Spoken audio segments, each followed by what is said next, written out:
नारायण बृहस्पतिवार व्रत कथा। भारतवर्ष में एक प्रतापी और दानी राजा राज्य करता था। वह नित्य गरीबों और ब्राह्मणों की सहायता करता था।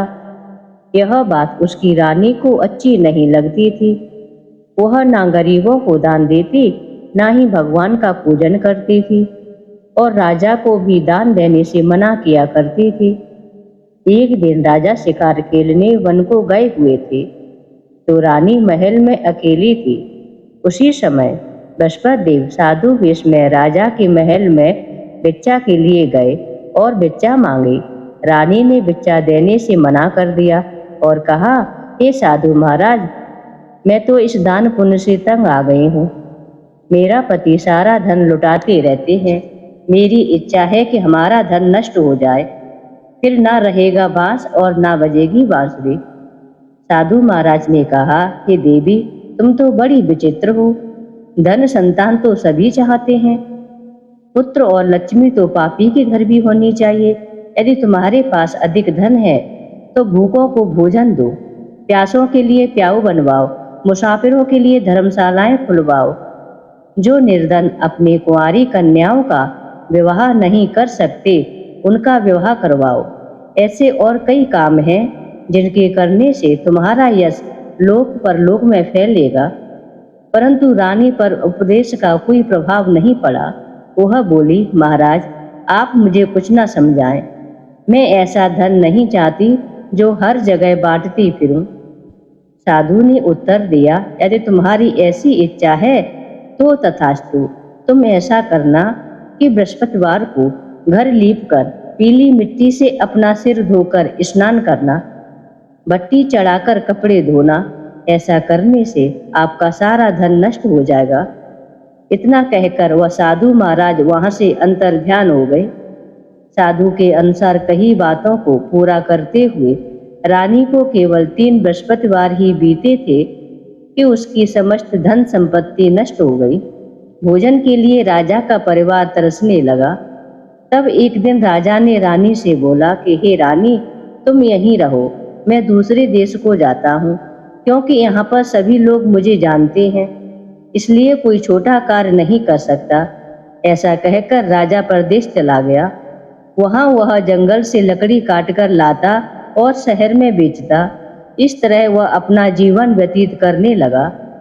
इधर राजा के परदेश जाते ही रानी और दासी दुखी रहने लगी। एक बार जब रानी और दासी को 7 दिन तक बिना भोजन के रहना पड़ा, तो रानी ने अपनी दासी से कहा, हे दासी, पासी के नगर में मेरी बहन रहती है। वह बड़ी धनवान है। तू उसके पास जा और कुछ ले आ, ताकि थोड़ी बहुत गुजर बसर हो जाए। दासी रानी की बहन के पास गई। उस दिन गुरुवार था और रानी की बहन उस समय बृहस्पतिवार व्रत की कथा सुन रही थी। दासी ने रानी की बहन को अपनी रानी का संदेश दिया, लेकिन रानी की बड़ी बहन ने कोई उत्तर नहीं दिया। जब दासी को रानी की बहन से कोई उत्तर नहीं मिला तो बहुत दुखी हुई और उसे क्रोध भी आया। दासी ने वापस आकर रानी को सारी बातें बता दी। सुनकर रानी ने अपने भाग्य को कोसा। उधर रानी की बहन ने सोचा कि मेरी बहन की दासी आई थी, परंतु मैं उससे नहीं बोली, इससे वह बहुत दुखी हुई होगी।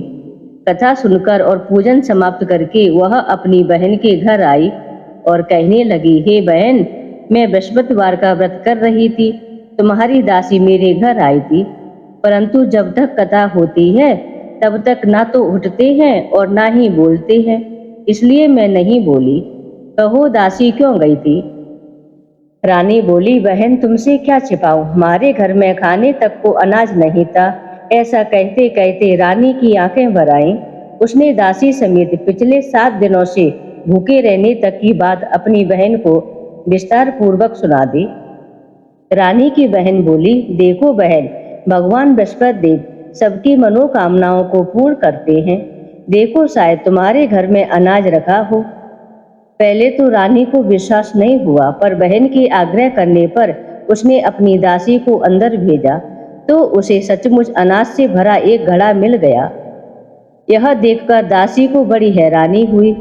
दासी रानी से कहने लगी, हे रानी, जब हमको भोजन नहीं मिलता तो हम व्रत ही तो करते हैं, इसलिए क्यों न इनसे व्रत और कथा की विधि पूछ ली जाए ताकि हम भी व्रत कर सकें।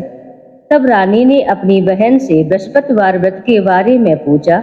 उसकी बहन ने बताया, बृहस्पतिवार के व्रत में चने की दाल और मुनक्का से विष्णु भगवान का केले की जड़ में पूजन करें तथा दीपक जलाएं, व्रत कथा सुने और पीला भोजन ही करें। इससे बृहस्पति देव प्रसन्न होते हैं। व्रत और पूजन विधि बताकर रानी की बहन अपने घर को लौट गई। 7 दिन के बाद जब गुरुवार आया तो रानी और दासी ने व्रत रखा। गुड़साल में जाकर चना और गुड़ लेकर आई, फिर उससे केले की जड़ तथा विष्णु भगवान का पूजन किया। अब पीला भोजन कहाँ से आए, इस बात को लेकर दोनों बहुत दुखी हुई, क्योंकि उन्होंने व्रत रखा था, इसलिए बृहस्पति देव उनसे प्रसन्न थे।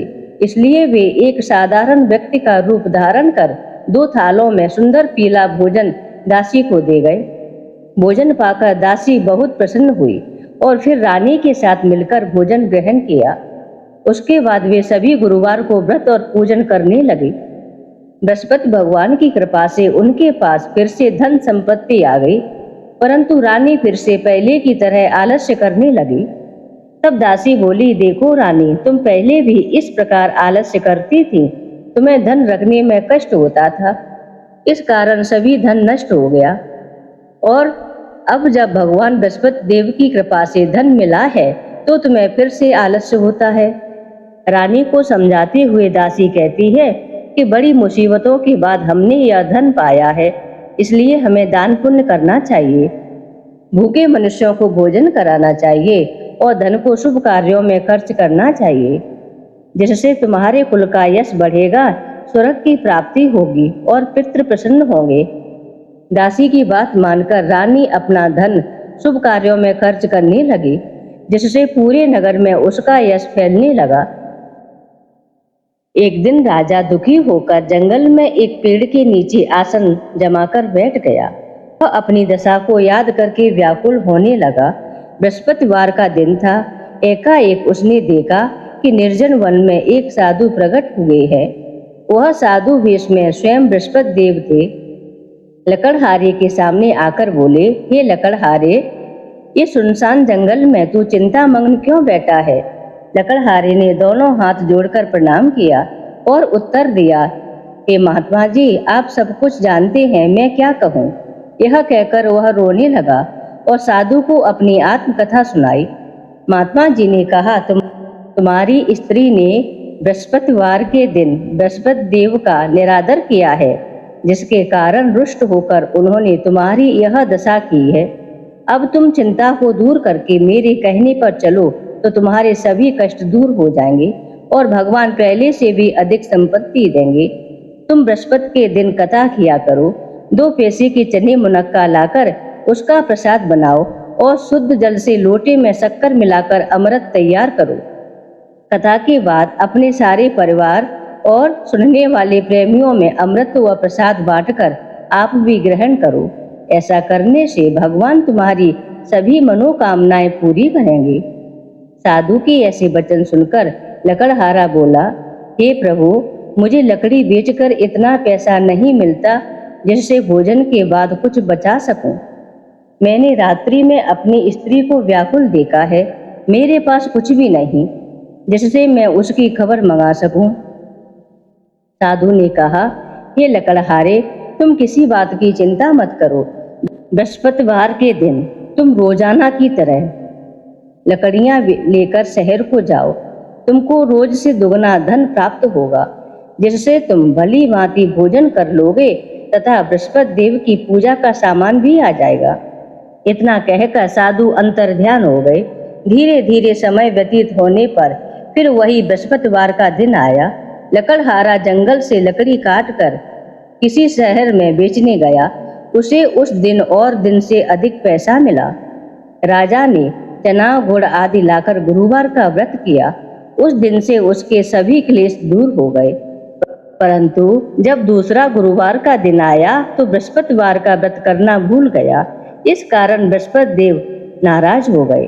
उस दिन उस नगर के राजा ने विशाल यज्ञ का आयोजन किया तथा शहर में यह घोषणा करा दी कि कोई भी मनुष्य अपने घर में भोजन न बनावे, न आग जलावे, समस्त जनता मेरे यहाँ भोजन करने आवे। इस आज्ञा को जो नहीं मानेगा उसे फांसी की सजा दी जाएगी। इस तरह की घोषणा संपूर्ण नगर में करवा दी गई।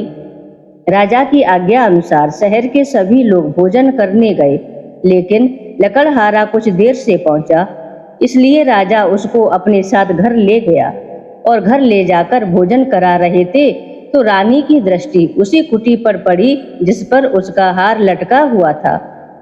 वह वहां पर दिखाई नहीं दिया। रानी ने निश्चय किया कि मेरा हार इसी मनुष्य ने चुरा लिया है। उसी समय सिपाहियों को बुलाकर उसको कारागार में डलवा दिया। जब लकड़हारा कारागार में पड़ गया और बहुत दुखी होकर विचार करने लगा कि न जाने कौन से पूर्व जन्म के कर्म से मुझे यह दुख प्राप्त हुआ है, और उसी साधु को याद करने लगा जो कि जंगल में मिला था। उसी समय तत्काल बृहस्पति देव साधु के रूप में प्रकट हो गए और उसकी दशा को देखकर कहने लगे, अरे मूर्ख, तूने बृहस्पति देव की कथा नहीं की, इस कारण तुझे दुख प्राप्त हुआ है। अब चिंता मत कर, बृहस्पतिवार के दिन कारागार के दरवाजे पर 4 पैसे पड़े मिलेंगे, उनसे तू बृहस्पति देव की पूजा करना, तेरे सभी कष्ट दूर हो जाएंगे। बृहस्पति के दिन उसे 4 पैसे मिले। लकड़हारे ने कथा कही। उसी रात्रि को बृहस्पति देव ने उस नगर के राजा को स्वप्न में कहा, हे राजा, तुमने जिस आदमी को कारागार में बंद कर दिया है वह निर्दोष है, वह राजा है, उसे छोड़ देना। रानी का हार उसी कुटी पर लटका हुआ है। अगर तू ऐसा नहीं करेगा तो मैं तेरे राज्य को नष्ट कर दूंगा। इस तरह रात्रि के स्वप्न को देखकर राजा प्रातः काल उठा और कुटी पर हार देखकर लकड़हारे को बुलाकर क्षमा मांगी तथा लकड़हारे को योग्य सुंदर वस्त्र आभूषण देकर विदा कर दिया। बृहस्पति देव की आज्ञा अनुसार लकड़हारा अपने नगर को चल दिया। राजा जब अपने नगर के निकट पहुंचा तो उसे बड़ा आश्चर्य हुआ। नगर में पहले से अधिक बाग, तालाब, कुएं तथा बहुत सी धर्मशालाएं, मंदिर आदि बन गई हैं। राजा ने पूछा, यह किसका बाग और धर्मशाला है? तब नगर के सभी लोग कहने लगे, यह सब रानी और बांदी के हैं। तो राजा को आश्चर्य हुआ और गुस्सा भी आया।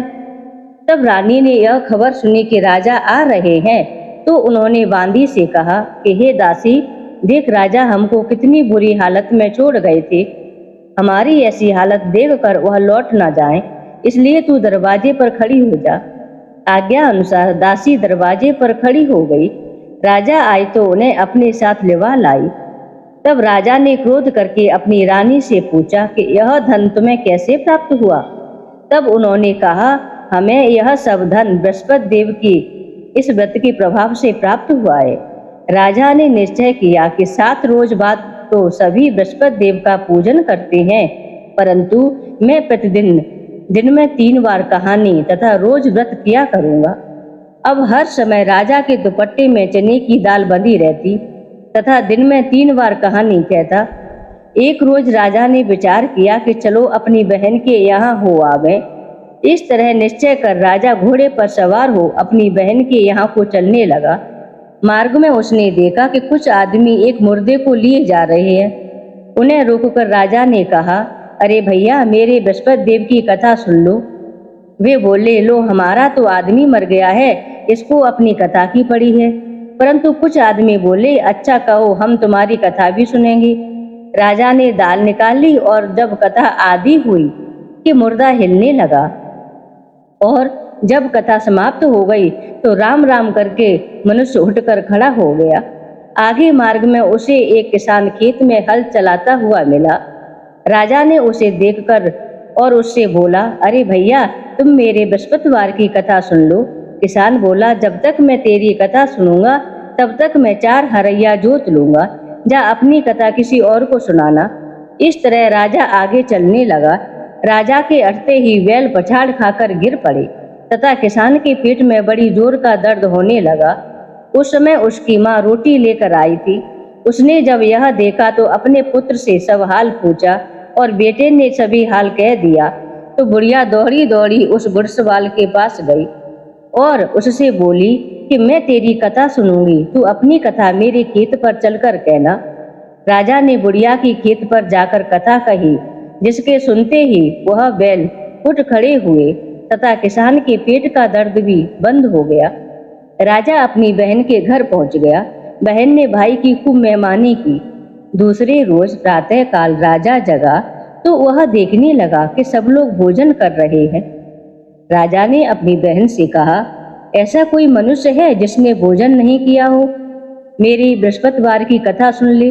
बहन बोली, हे भैया, यह देश ऐसा ही है कि पहले यहाँ लोग भोजन करते हैं, बाद में अन्य काम।